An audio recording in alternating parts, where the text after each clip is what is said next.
Good morning, good afternoon, good evening to some of us, wherever we are in the world. I'm Peter Marshall. I'm an Apache Druid technology evangelist at Imply. I'm offering you all a very warm welcome to this third session of the day with Satish KS, Vice President of Engineering, and Chaitanya Bendre, Lead Software Engineer at Zeotap. Welcome both. Although all of you in the room will be on mute throughout the session, you can still ask these guys questions. Please use the Q&A button in the Zoom ribbon bar there to ask your questions, and we'll pick those up at the end of the presentation. Any that we don't have time to cover today will be followed up in a blog post. There will be live tweeting throughout, so be sure to follow us on Twitter, and links to the full presentation and the accompanying slides will be sent following the session. Satish, Chaitanya, this is going to be very interesting. I'm looking forward to this. Your talk is called Data Modeling in Druid for Non-Temporal and Nested Data. So without further ado, the floor is yours. Thank you, Peter. Hello all, thank you for taking time to attend our session. Jumping straight into the content, Druid is generally used in analytics scenarios, powering business intelligence and forecasting, and it excels in getting these analytics out of time series data. At Zeotap 2, we have been using the interactive querying and OLAP capabilities of Druid in production for past 2.5 plus years. But a key difference here is it is lying in the business transactional path for deciding a go, no-go of the workflow itself. Other challenges were towards our data set being nested and non-temporal in nature, and we had to work on the data models to arrive at the right solutions. In this talk, we mainly concentrate on the data modeling aspects and what we did towards the data model to achieve 3 particular use cases, which we are handling here. So now going deeper into the content, first let me give an intro of our company Zeotap. We are a customer intelligence platform on a mission to help brands better understand their customers and predict their behaviors. We cater to ad tech and martech ecosystem through our SaaS and DaaS offerings. We address a couple of their key pain points like 360-degree view of the customer, ID resolution, and activation capabilities as well. We have a pretty large data set, a couple of billions, I would say. And all our data assets are themed on people. So given the sensitivity of the data, we are GDPR and CCPA compliant as well. And we have close to 150 plus integrations, data partner integrations. And downstream, we have around 60, 70 odd integrations on the southbound as well. In the next slide, I'm just listing down a couple of business use cases here where Druid is powering us. Let's take an example. Say Uber is collecting customer data based on its customer base. They might have a strong collection of data towards the age and gender, but not towards, say, an interest dimension. What is the customer interested in? Now, this additional dimension knowledge and the insights which we can provide to the customer gives them immense benefit. That is one of the use cases. Another is, similarly, the collection of the data could have a skew towards a particular age group. So correcting it to the actual representative population of that city or that country, it helps the marketers do better decisions as well. And now moving on, this particular activity of slicing and dicing the audience and finding the count and dimensional insights is termed as audience planning. Zeotap has a self-serve UI to do the same, and Druid powers it. And based on the information the platform user decides, so what we have shown in the graphic, the audience creator is actually the platform user. He decides to export a cohort for the data activation to channels like, say, Google, Facebook, etc.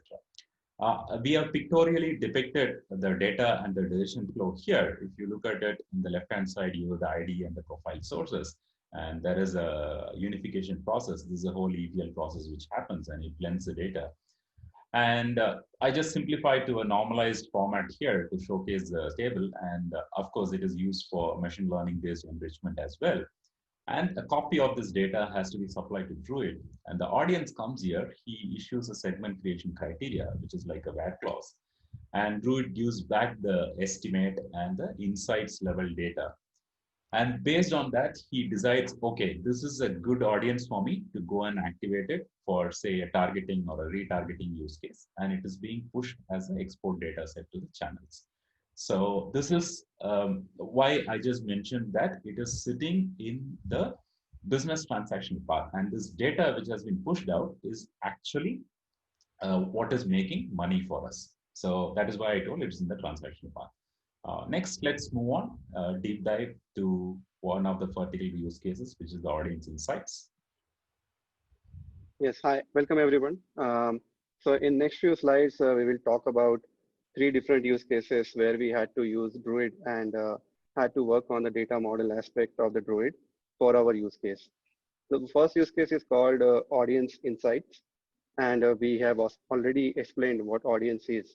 So diving deep into the use case, what we need is analytics on the audience data, and this is the client's audience data.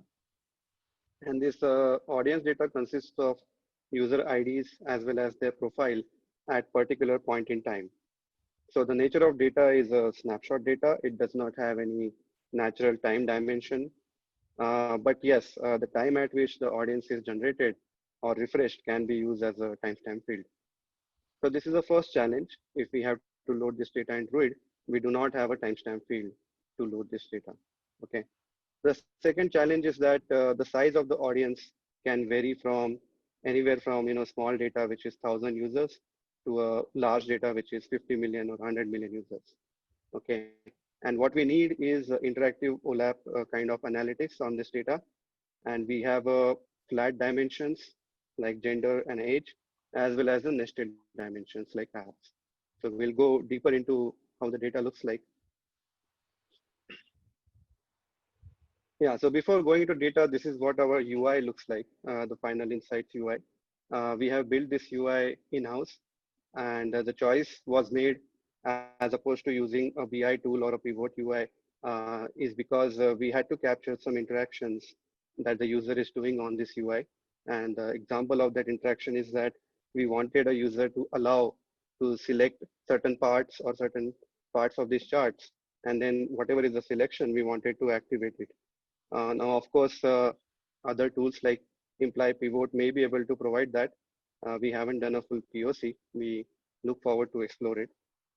But today we are using our own custom UI. Talking about data access patterns.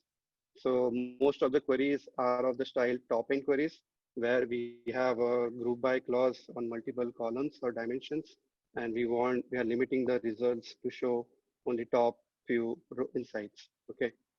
Another fact is that we want to query only the latest data for each audience. The illustration of the same is described in the table besides it. So each audience has a unique ID. And for example, for this audience ID called 12345, at time T1, we have the version 1 of the audience available, and it is loaded into Druid. Now at time T2, a new data can come for this audience, and we want to load that data and show only the latest insights which are on version V2. The second requirement is that we want to query some of the nested columns as well. And the examples of what we mean by nested column is apps column, which is illustrated here. As you can see, it's an array of JSONs. And in that JSON also, you have a category which is music and certain apps which are belonging to that category. So a simple example of what nested data looks like. The metric that we want to show is a distinct users. That's why we are using HLL sketch while loading data into Druid. And there are other options available for this, like Theta sketch and hyperunique, but we went ahead with HLL sketch based on the recommendations provided in the multiple community groups. So given the nature of the data, given the business requirement and the style of queries that we want, there are different choices available for us to model the data. And typically this is like a multi-tenancy use case. where the simplest option is we can create a new data source for each audiences. And that way we can maintain each audience independently. And whenever there is a new version of the data available, we can just update that data source and consumer can query the latest data. The downside of this approach is that there could be very large number of small data sources. If your number of audiences grow with time, you will end up having thousands of data sources in Druid, and it will become difficult to manage the resources for you in the Druid cluster. The second option is that we can have all the audiences loaded into single data source. And because we only want to query latest data, somehow make sure that each audience is mapped to a unique time interval in Druid, a segment time interval. But it is difficult to achieve. And if you are able to achieve that, then what it guarantees is that each audience is mapped to a single segment in Druid. And whenever there is a new data, only that segment gets updated without affecting other audiences or segments. The third option is that we store all the data or all the versions for an audience in a single data source. And before querying the data, know which is the latest version for each audience, and then subsequently fire a second query to get the latest insights for that audience. The advantages of this approach is that you can work with single data source. You can additionally partition your data by audience ID because it's a mandatory clause in each where query. And you can have a indexing job, which is batching all the audiences together in past few hours or past few days. The only major con with this approach is that you are storing redundant data, which is like all the previous versions of audience, which you really don't need to show on the UI. But yeah, this is the con with this approach. And we went ahead with option number 3 because the con that we have here is that only the data size is increasing, but the benefit that we are getting as opposed to other two choices were outweighing the cons. The more details on this or the similar description is also described on Druid's own documentation under multi-tenancy page. So this sort of has a similar discussion on the same lines. Yeah.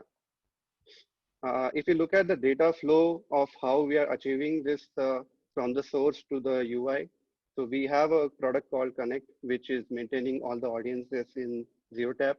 We discover the new audiences periodically through a job, and this job is written in Apache Spark, which enriches all the new audiences with our profile store. By profile store, we mean it's a data lake or the another data store which has all the profiles of users which are coming in Zeotap from, as Satish explained, 150 data partners. Once we enrich this audience, we push it to Google Cloud Storage. And from there, based on the size of the audience, we either launch a native indexing job or a Hadoop-based indexing job, and then load data in Druid. This data then is queried by Druid SQL and showed on the UI. So this was a use case 1. The second use case is called audience estimator. And yeah, Satish. So, well, that was one use case. Next use case which we are discussing is again a decision enabler, wherein based on the criteria selection or deselection in UI, we need to throw the size of audience data set, which we call as a segment estimation. To explain the use case, imagine a UI wizard, okay, which is categorizing and exposing all the dimensions in your profile table. Now, on the change of criteria, the wizard is just selecting some criteria like age group, income group, some apps and all these things. And based on the selection, you need to immediately return the count of the audience for that selection. And if they go back and deselect something, you need to update the count as well. Well, it sounds, and it has to be interactive in the UI, that is another criteria. And the update, if you remember, as per the architecture, it has to be in sync with the existing profile store and the ID store changes as well. If you think about it, it is nothing but a count distinct problem. But what are the challenges here? Challenges is we are talking about a very large data set. We are talking about close to 600 plus dimensions and 10 billion plus rows in just US alone. We are hosting in 3 regions as well. Then the second problem is the dimension can have nesting. It has nested data structure as we discussed. Then you can have mixed cardinalities here. For example, gender could be 2 or 3 cardinality based on how you look at it. Whereas something like a zip code could be a very high cardinality. And you have mixed density. Say an app usage might be of low sparsity, whereas age could be of high density columns. Then obviously UI implies you need to provide all your results in sub-second latency. And the store means where we are ingesting from, it gives a much higher latency when we are querying it directly from there. So these are the challenges. Another thing is, if you look at the approaches, you have two extremes. One is load all the data, do it. Another is do a complete pre-computation, group by on all the combination of the dimensions and put it. Both are not actually viable if you think about it. First one creates problems of super expensive computation and in terms of resources as well as time. And the second one, you might end up with a very large headache of running a huge cluster and managing it just for getting a count distinct problem. So what we agreed upon is we'll arrive with the approximate count. And this is a sample data model, which we called as the profile store we were talking about when we are trying to achieve a count distinct on the ZUID. Let's see how we dealt with this problem. Yeah. So this is the sample data model. We have represented it only certain columns, not all the 600 columns that we have in profile store. And as you can see, the ZUID is a unique identifier identifying each user, and it has some profile values as well as a nested column, which is called as apps usage, which sort of depicts all the apps used by that user. It has category, bundle ID, and other metadata. Okay. So since loading all the data in Druid is not feasible because it would end up having a very large Druid cluster, what we decided was we will sample the data before loading into Druid ourselves through application logic. And there are a couple of sampling strategies that we are employing here. We use uniform sampling for the columns which are dense because uniform sampling, just taking a random sample, works well with the data which has a dense, density. We also use the stratified sampling in cases where the columns values are sparse, because what ends up happening is if you have a sparse column and if you take a random sample from it, it may not guarantee the same proportion in the sample as opposed to the original data. How stratified sampling works is kind of out of scope of this session, but we have just shown an illustration here from the Wikipedia. So here, as you can see, there are 12 different users here, and each of them have a label. We can consider 3 of them are white users, 6 of them have a black color, and 3 of them have a gray color. And the proportion of the data is 1:2:1. So your sample, when you're taking a sample out of this data, should also depict the same 1:2:1. So if you just randomly take a sample, it may not guarantee the same proportion. That's why stratified sampling is used. The metric that we want to compute and show from Druid is a count distinct, as Satish explained. So we are using, again, HLL sketch for the same.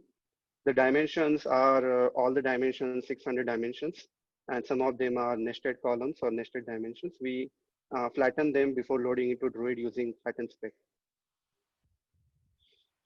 So looking into a data flow, what happens is we have a segment estimator service, which periodically triggers a cron job.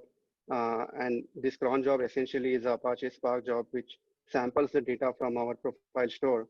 And then this sample is loaded into GCS again, and then followed by a Hadoop-based ingestion into Druid.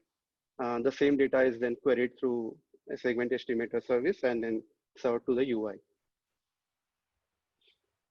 Now, as we discussed in the use case 1 also, there is a problem of loading the nested columns into Druid, right? So we'll go a little bit deep into this problem. Let's consider this small data frame where there is a single user and there is a nested data called apps usage. And this user is using these 3 different apps, and they have some category as well as rating, as well as some other metadata, right? Now, if you want to load this data into Druid, the constraint that we have is Druid only supports multi-value string dimensions. For example, you can load category column as an array of strings in Druid. The example is given here, social, entertainment, and communication. Okay. So this is what the data is. Now, what are the queries that are being fired on this type of data? So queries, we have taken 3 samples here. In reality, we have much more complex queries running, but these 3 queries are just depicting the problem.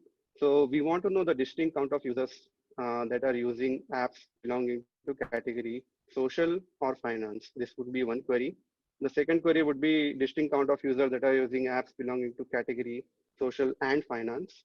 And the third type of queries is queries which are actually working on the association between app name or a bundle ID and the category. So we want to know count of users which are using Facebook app, which have a category as social. Okay.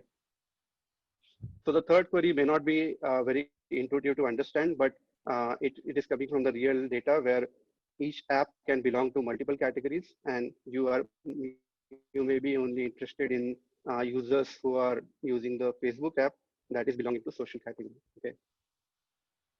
So given the data, how it looks like, and given the queries that we want, the simplest first try that we can do is we can load this data as to flattened dimensions in Druid. And let's take a look at the queries if we can answer all the queries, right? The first query was count of users with categories social or finance. I think this could be answered using the or clause on a category column. The second query is on the count of users with category social and finance. So this query would not be possible because in Druid, you would not find any row which is matching with this clause because it's a and clause on a single column. Okay. So how to achieve this? The second option that we can try is we can load 2 different lists in Druid. One is an app category list and another is a app bundle ID list. Okay. Now with this data model, the first query again can be answered simply using in clause. The second query also can be answered using an in clause with combination of and, right? But the third query, which is talking about association between app bundle ID and the category, where we want to know count of users that are using Facebook app that has category social, this wouldn't be possible because the association between the app and the category is lost when you store data like this. Okay. So the third approach that we kind of decided upon as a final approach, and this is what we are currently using in production, is that we are storing both the flattened dimension as well as the list dimension side by side. And with this data model, we are able to answer all sort of queries which can come to this data set. Okay. The only major disadvantage here is that there are redundant dimensions, there are redundant information that is stored that increases the disk space. But I think we are okay to live with it because our primary requirement is that we should be able to serve all kind of interactive analytics that the user is choosing on the UI. Okay. So this was about the nested data sets and how to model them into Druid.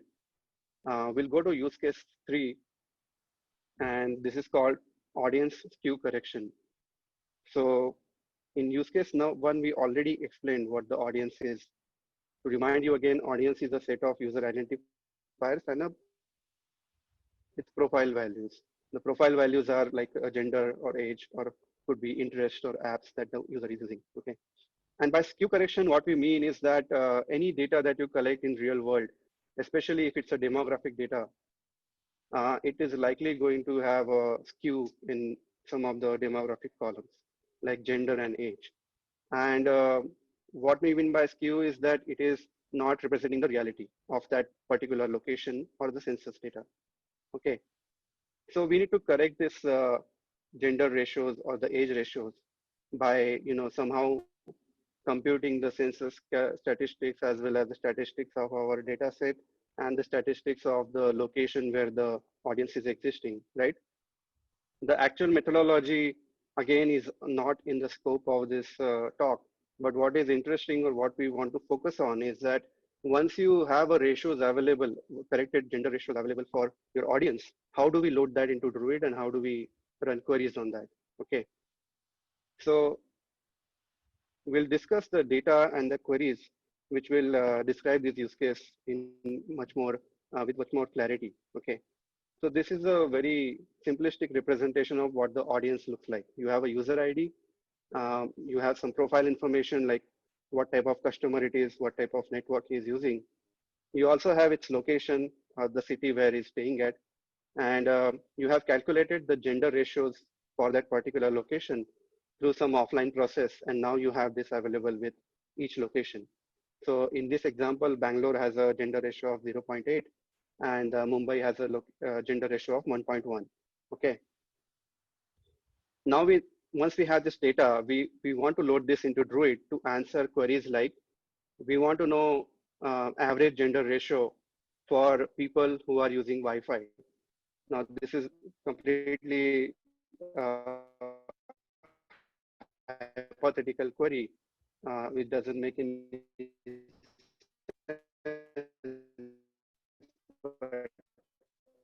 it will illustrate the problem who are using Wi-Fi. We have 3 rows, calculate the average of 1.1, 0.8, and 1.1. Okay. If you want to load this data in Druid, average is not available as a metric spec while we are doing a roll-up or loading data into Druid, right? But what we can do is we can store the sum of these gender ratios.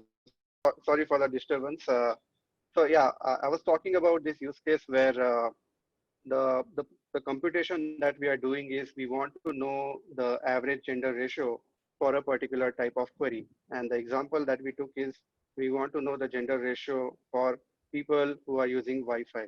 So this is sort of like an upset query, but it is for the demonstration purposes only, right? So if you look at this query, there are 3 rows matching with this clause. And the right answer is that we want to take an average of 1.1, 0.8, and again 1.1. Okay. Now we cannot store average directly as in a metric spec while loading data into Druid using ingestion spec for when we want to roll up the data. But we can store some of these gender ratios as one metric, and also the count distinct as another metric. Okay, which will tell us how many users are falling into that group. Okay. Once we have these 2 metrics at runtime, we can do a simple division to find out what is the average gender ratio for the particular clause that we are firing. Okay. In reality, we have such ratios for more than 4 different locations and also across multiple demographic columns. So we have more than 25 different metrics to store in the data source. And what we have seen is that there is no degradation in the performance, even if you have more than 30 or 40 metrics in the data set. Okay. So with that, all of our data models are covered. Now we will just take some time to talk about our production config and what is the scale that we are operating at. So in Zeotap, we are using open source Druid, and currently we are using 0.18 version of it. It's deployed in GCP, and we are using data cluster for the same. For Hadoop batch indexing, we are using GCS as a deep storage, and we are using Cloud SQL for metadata. The total size of the cluster is equal to kind of like 8 to 9 nodes, and it is deployed in 3 different regions. Most of the queries are through Druid SQL, though in some places we are using native queries for better performance. And because it is also, there are some complex clauses that we wanted to include in the SQL query, which were not supported prior to this release. I think Druid SQL is in active development stage, so there is more support added to including more clauses and more syntax of SQL. Now, some of the challenges that we faced while working with Druid is that monitoring is not set up out of the box for open source. So we had to set up our own monitoring stack using Graphite emitter and Graphite instance and the Grafana dashboards. So the second challenge that we faced was when we wanted to migrate our setup from AWS to GCP, like a intercloud migration.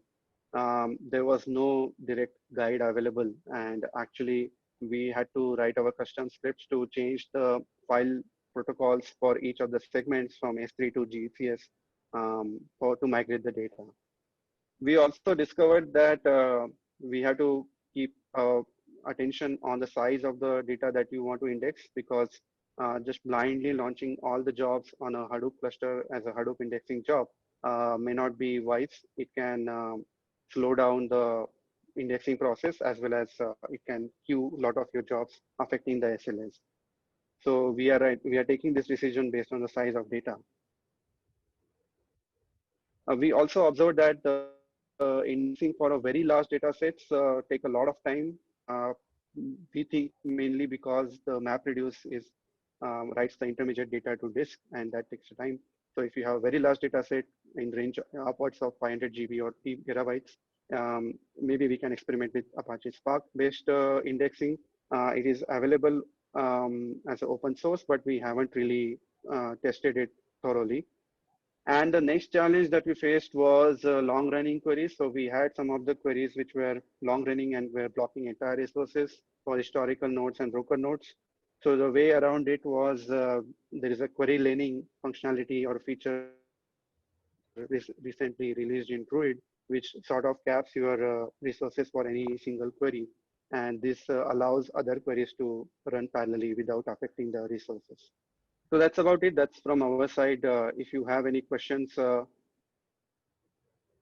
please feel to ask. Wonderful. Thank you very much, both of you. Very interesting. And apologies for the cutout in the middle. We're going to blame our hosting provider, Zoom, for that interruption. But your questions were saved, so thank you. Please keep adding questions to the Q&A panel of Zoom, and any that we don't get to answer today, we will follow up in a blog post. Okay, so the first question is one that struck me as well when I first saw your slide with the initial architecture in it. How did you decide between running a Hadoop batch job and running a native batch job? Yeah, I can take that question. So the choice actually should depend on the size of the data that you want to index, right? If you are running the job which has a predictable workload, predictable scale, then really you can just choose once and use that choice, whether it is native indexing or Hadoop-based indexing.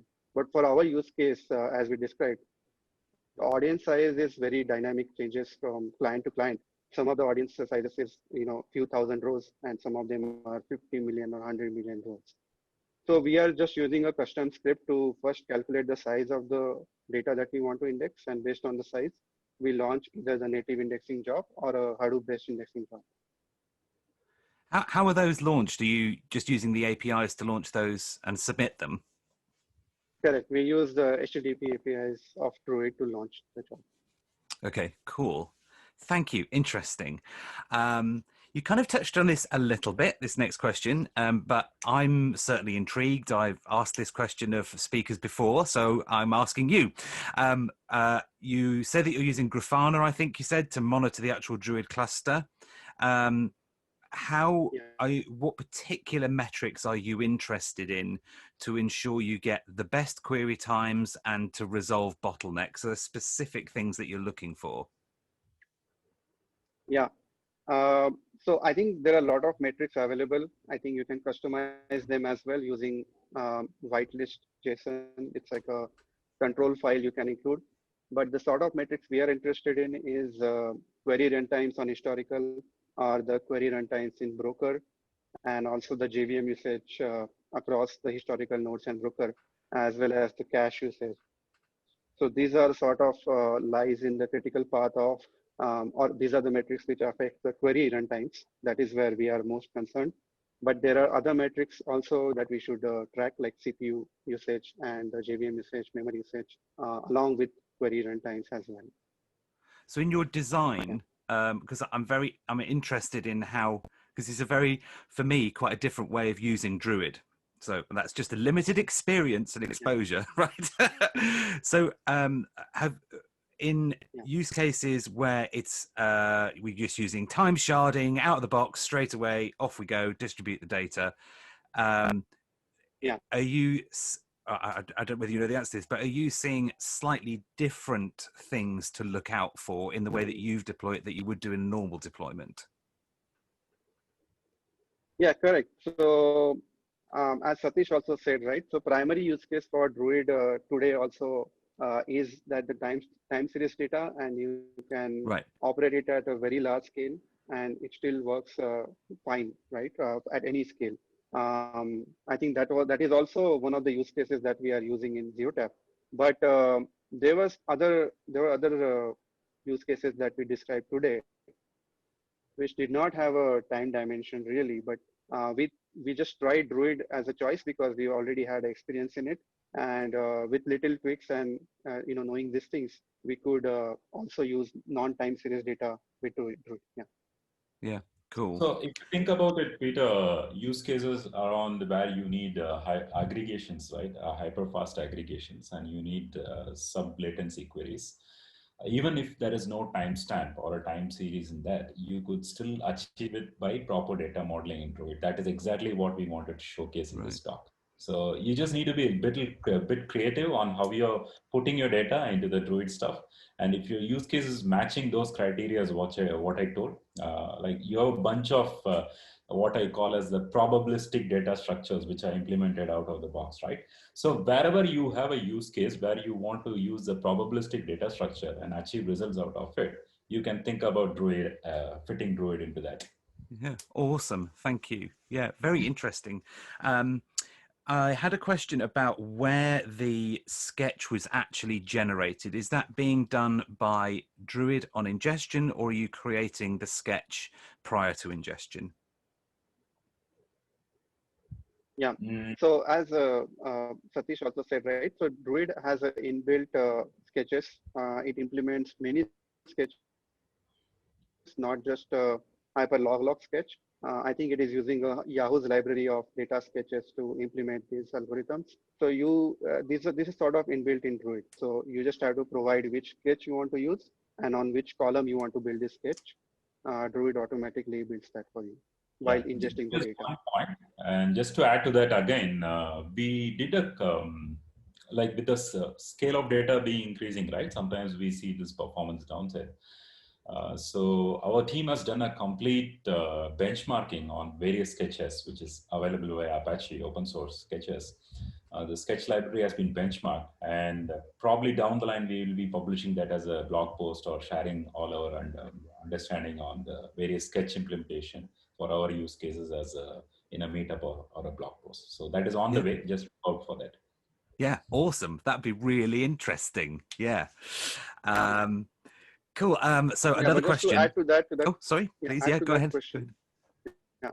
So most common use case would be, showing the count distinct, and for that, there are three different options available. There is a hyper unique metric, which is already available with Druid. There is also HLL sketch, and there is something called theta sketch with Druid available. Okay. All three achieve the same functionality. In our experience with our benchmarks, we found that HLL sketch typically gives a better performance than the other two. So we are using that one. And yeah, the main answer is that it is inbuilt in Druid.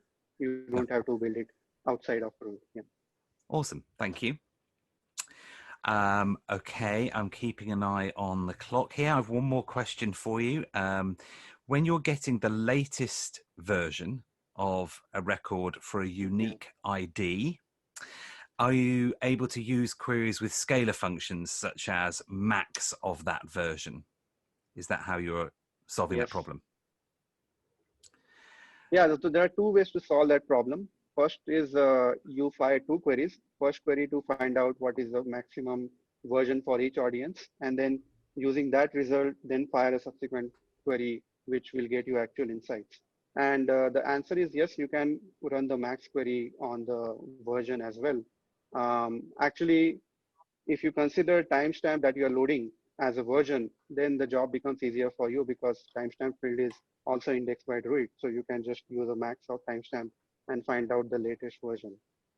The second way you can achieve this is while you're loading the data, you can also maintain this version to audience mapping externally. That is what we are doing.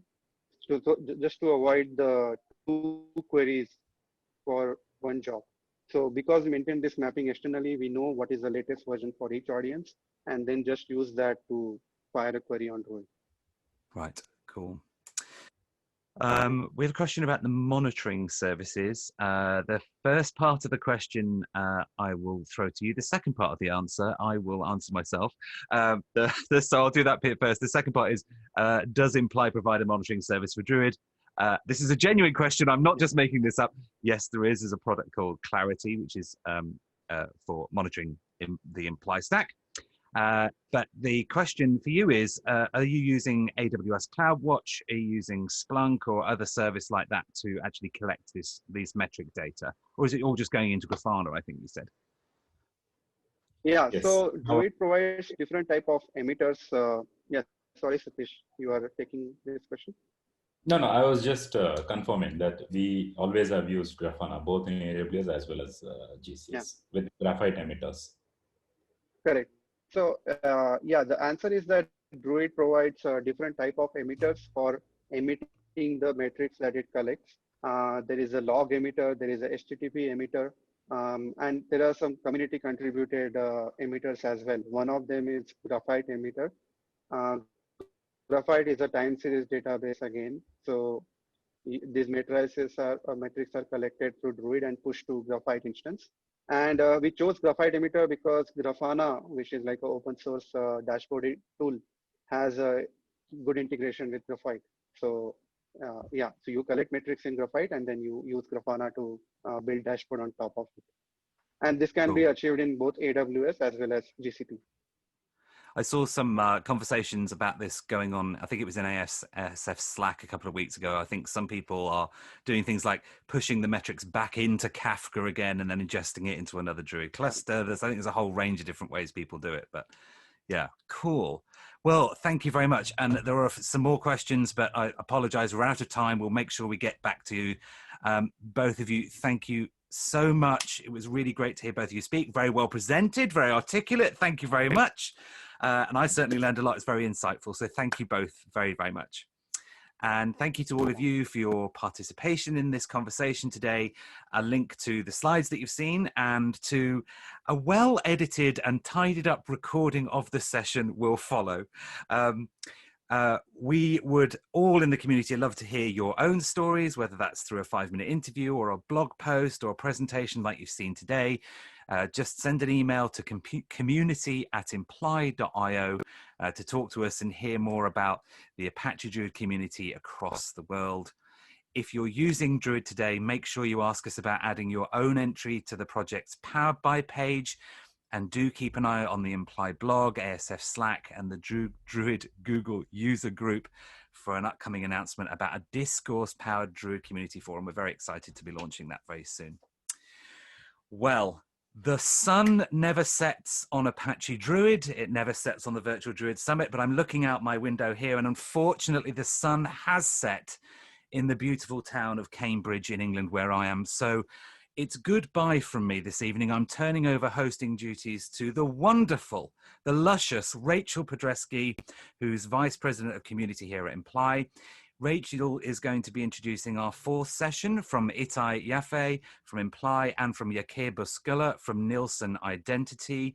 Their talk is called Casting the Spell, Druid in Practice. It will be with you in about 13 minutes time. So for now, it's goodbye from me, and I will see you all out there in the community channels. Thank you everybody very much, and good night.